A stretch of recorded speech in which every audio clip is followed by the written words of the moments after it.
انت مش بتفشل عشان بتكسل، انت بتفشل عشان بتبدأ غلط. وأسوأ حاجة انك بتعيد نفس البداية وبتوصل لنفس النهاية كل مرة. والمشكلة ان البداية نفسها بتبان صح. أول ما تبدأ حاجة جديدة بيبقى عندك طاقة عالية جدا، حاسس انك أخيرا فهمت الطريق وان المرة دي مختلفة عن كل مرة. الحماس بيخليك تتخيل نتائج سريعة وتبدأ تحط توقعات كبيرة وأحيانا مش واقعية. الإحساس ده هو أول فخ، لأنه بيعيشك وهم إنك مسيطر وبيخليك تثق في حاجة مش هتكمل معاك للنهاية. والمشكلة إنك مش هتحس بده في البداية، هتكتشفه لما تبدأ تصطدم بالواقع. وبعد فترة قصيرة بتبدأ تلاحظ إن النتائج أبطأ من اللي كنت متوقعها. الحاجة مش سهلة زي ما كنت فاكر، والتقدم مش واضح بالشكل اللي كنت منتظره. وهنا بيحصل أول احتكاك حقيقي بين توقعاتك والواقع. لو توقعاتك كانت عالية بزيادة، الإحباط بيظهر بدري. وهنا أول مرة بتبدأ تشك، مش في الطريق، في نفسك. بعد الحماس والصدمة طاقتك بتتغير، بتيجي مرحلة أخطر وهي الفتور. لا في حماس زي الأول ولا في نتائج كافية تخليك تكمل بنفس الطاقة. الشغل بيبقى تقيل وتبدأ تأجل وتقول لنفسك هبدأ بكرة. الفتور ده مش فشل، دي المرحلة اللي معظم الناس بتقع فيها، واللي بيفرق هو ازاي انت هتتعامل معاها.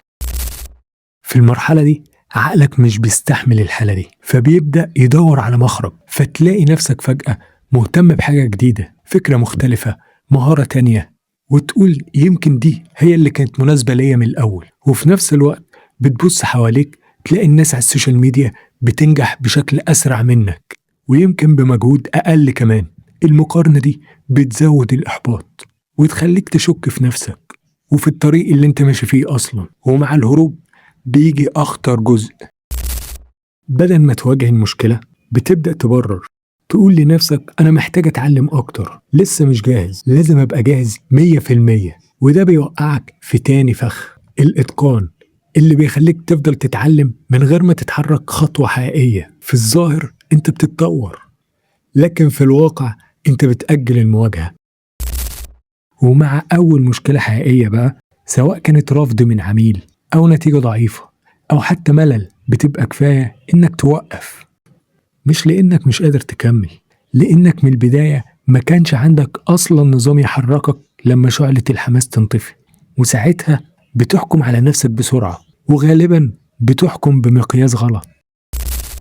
وهنا بنشوف جزء كبير من المشكلة، إنك بتقيس تقدمك بطريقة واحدة وهي الفلوس. لو مفيش دخل تحس إن مفيش نتيجة، لكن في البداية التقدم الحقيقي بيبقى في الحاجات اللي انت بتعملها.